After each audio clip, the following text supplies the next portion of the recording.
Hello, I'm Mr. Juan and this is Strumming Through the Americas. Today we're going to learn how to count the strings of the ukulele. The ukulele has 4 strings and we count them from the one that's closest to the bottom side of the instrument and going up.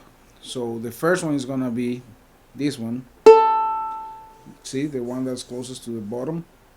Then we go to the next one, second string, and then third string, and then fourth string.